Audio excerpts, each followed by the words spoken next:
আসসালামু আলাইকুম। আমি মোহাম্মদ মোয়াজ্জেম হোসেন। আমি এইমাত্র আমার বাগানের অতিরিক্ত গাছের ডালপালা অপসারণ করলাম।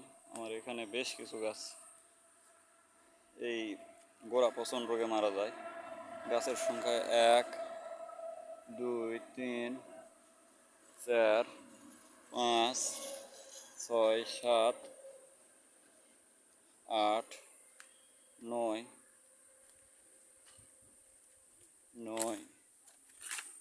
ওই যে একটা 10টা, 11, 12, 13, 14, 15, ওইখানেতে একটা 16।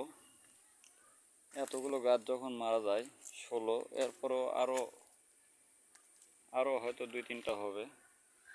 এখানে গাছ আমি রোপণ করেছিলাম 77টি। তার মধ্যে থেকে এভাবে যখন গাছটা বড় হয়ে ঠিক এত বড় কি এর থেকেও বড় অনেক গাছ, মোটামুটি বড়। এই যে গোড়া দেখলেও বুঝতে পারবেন।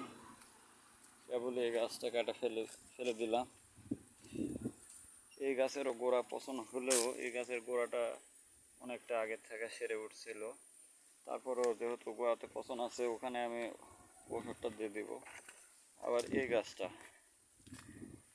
গাছটা পচন ছিল, ভিতরে ক্ষত ভালো হয়ে আসতেছিল, আলেও এই গাছে আমি ভালো ফল পেতাম না। এই গাছগুলো আমি আমার বাগানের বাইরে ওখানে আজকে 2টা গাছ অপসারণ করলাম। আজ থেকে আমি মোটামুটি 15 দিন আগে ঔষধ প্রয়োগ করার পর আমার এই বাগানে তখন এতগুলো গাছ মারা যাচ্ছিল। আমি আসলেই খুব হতাশ হয়েছিলাম যে এত গাছ মারা গেলে কীভাবে বাগান। আর অনেক টাকার ঔষধ দিয়েও যেহেতু কোনোই আশানুরূপ ভালো ফল পায়নি, তখন হতাশার বশবর্তী হয়ে আমি চিন্তা করলাম যে আমার বাগানের গাছ বাঁচুক আর মারা যাক, এত টাকার ঔষধ খরচ করা যাবে না। সহজে একটা ঔষধ দেব, এই ঔষধে যদি কি হয়, খুব হাই রিস্ক নিয়ে ওষুধ দেওয়ার পর খুব আফসোসই হচ্ছিল যে যদি গাছ সব মারা যায়। কারণ ওষুধটা আসলে সরাসরি এভাবে প্রয়োগ করা গাছের গোড়ায় যায় না। আমি সেই ওষুধটা এখন প্রয়োগ করব। এখানে 2.5 কেজি ওষুধ আছে। আমি এখান থেকে, যেহেতু এর আগে আমি গাছের একদম গোড়াতে 2 কেজির মতো ওষুধ প্রয়োগ করি, আজ আমি 2.5 কেজির থেকে মোটামুটি 1-1.5 কেজি ঔষধ এভাবে ছিটিয়ে গোটা বাগান যাতে জীবাণুমুক্ত হয়। দেখি কী পরিমাণ ওষুধ লাগে, যেটা লাগে সেটা দিব। জীবাণুমুক্ত আমার করতে হবে। এটা শুধু যে জীবাণুমুক্তই করবে এমনটা নয়, জীবাণুমুক্ত করবে, ছত্রাক নাশ করবে, ভাইরাস নাশ করবে, পচন রোধ করবে, রোগ প্রতিরোধ ক্ষমতা বৃদ্ধি করবে। আমার এই গাছগুলো আগে যেভাবে এই ডাগরগুলো পচন ছিল, এখন কিন্তু এই ডাগরগুলো অত পচন নেই। ডাগরগুলো দেখেন বেশ শুকনো শুকনো হয়ে আসতেছে। আর এই গাছগুলো আমি টিস্যু কালচার চারা রোপণ করেছিলাম। আসলে আমি টিস্যু কালচার চারা রোপণ করার পর এত গাছ যখন মারা যাচ্ছিল, আসলে আমি খুব হতাশা হয়ে করেছিলাম যে আসলে আমি একটা বিরাট ভুল করলাম। কারণ একের তো টিস্যু কালচার চারা খুবই ছোট। এই টিস্যু কালচার চারা এত যত্ন করার পরে, লালন পালন করার পর যখন বড় হয়ে মারা যাচ্ছিল, তখন আরও হতাশা যে ছোটোবেলায় গাছ মারা গেল। সেটায় যখন আমি এটা রাজশাহী বিশ্ববিদ্যালয়ের প্রফেসর রাজশাহী বিশ্ববিদ্যালয়ের প্রফেসর ডক্টর মোহাম্মদ আনোয়ার হোসেন,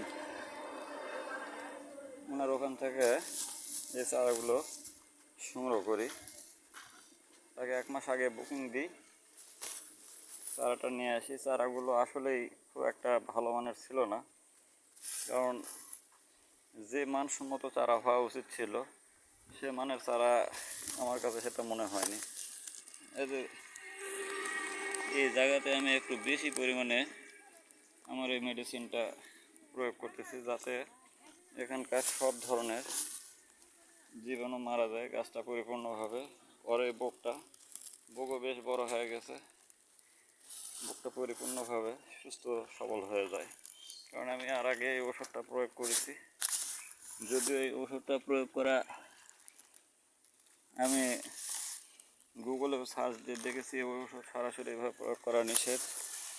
আমি যখন রিস্ক নিয়ে প্রথমবার প্রয়োগ করেছিলাম, আমি কয়েকদিন খুব টেনশনে ছিলাম যে ফলাফল কী হয়, গাছ কি সব মারাই যায় না কী হয়, খুব টেনশন করছিলাম। পরবর্তীতে যখন দেখলাম যে না, কয়েকদিন পরে আসা না, গাছ মারা যায়নি, তখন আবার বাকি অবশিষ্ট আমার 5 লাইনের গাছে এই ওষুধটা আমার হয়েছিল 1.5 কেজিতে। পরে আবার 2.5 কেজি নিয়ে এই ওষুধটা স্প্রে করি, স্প্রে বলতে এইভাবে গাছের গোড়ায় ছিটে দিই। দেওয়ার পরেও যখন দেখলাম যে না, সমস্যা নাই। আজকে 25 তারিখ আগস্ট মাসের। এই জায়গাতে যেহেতু এই চারাটা আজকে এটা নষ্ট হয়ে গেছে, চারাটা আগেকার থেকে অনেক সুস্থ। আগে তো একটা চারা পচন হলে সেটা হাত দেওয়া মাত্র পড়ে যেত, আর এত দুর্গন্ধ ব্যাকটেরিয়ার কারণে, সেটা আর বলার অপেক্ষা রাখে না। তো ভিডিও আমি খুব লম্বা করব না, যেহেতু আমার ভিডিও যার প্রয়োজন নাই সে দেখবেন না। আর যদি কেউ কারো উপকারে কাজে লাগে তারাই দেখবেন, তাছাড়া অযথা সময় নষ্ট করে এই ভিডিওগুলো দেখার কোনো প্রয়োজন নাই। তবে আর যারা কলা চাষি আছে এদের কাছে পৌঁছে দেওয়ার জন্য আপনারা যদি সাবস্ক্রাইব করেন, অনুরোধ দেখতে পারবে। আমি আসলে এই চারা রোপণ করে খুব হতাশ ছিলাম।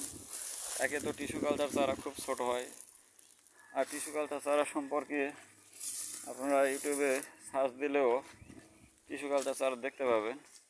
আমি আমার বাগানে একটা টিস্যু কালচার সাইজ চারা আমি কিছুক্ষণ আগে দেখলাম, চারাটা আমি আপনাদের দেখাচ্ছি। টিস্যু কালচারের চারার সাইজ হয় এই যে এই কলার গাছের গোড়ার থেকে একটা ছোট একটা চারা বের হচ্ছে। এটা কিন্তু বোক নয়, মনে হয় শিকড়ের থেকে এই টিস্যু কালচার চারা ঠিক এইরূপ, কিন্তু এর থেকে একটু বড়, আধ হাতের মতো। আর এই যে ছোট একটা কলাবতী ফুলের গাছের মতো, এটাকে রোপণ করা, লালন পালন করা আসলে খুব কষ্ট। এবছর যখন এই চারাগুলো রোপণ করি তখন তীব্র গরম ছিল। বৈশাখ মাসের 15-20-এর দিকে আমি এই চারাটা রোপণ করি। তীব্র খরা, আশপাশ পানি ছিল না। প্রতিটা গাছে অনেক কষ্ট করে সাইড থেকে মোটরের সাহায্যে, ডবার সাহায্যে প্রতিদিন 1 দিন 2 দিন পর পর চারা রোপণ করা হয়, চারাতে পানি দেওয়া। আর চারাগুলো যখন মোটামুটি একটু বড় হয়ে যাচ্ছে, সেই সময় যখন বড় হয়ে অবস্থায় যখন এই গোড়া পচন লাগে, তখন মনটা প্রতিদিন যেন হতাশ হয়ে যায়। কী ঔষধ দেবো, কী ঔষধ দেবো, কার সাথে পরামর্শ করি, সকলে এক একজন এক এক ঔষধ বলে।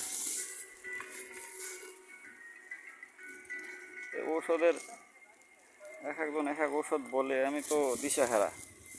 শেষে বিরক্ত হয়ে আমি নিজেই চিন্তা করলাম, হয় বাগান থাকুক আর না হয় বাগান শেষ হয়ে যায়। এত টেনশন নেওয়া যাবে না। আমার এটা তো মিশ্র বাগান, যদি কলার গাছ হয় ভালো, না হলে মালটা ধীরে ধীরে বড় হয়ে যাবে। এটার জন্য এত টেনশন করা যাবে না, এত টেনশন রাখা যাবে না। ওষুধ পরবর্তীতে এই ওষুধটা দিয়ে আমি খুব ভালো পাই, ওষুধের দামও কম।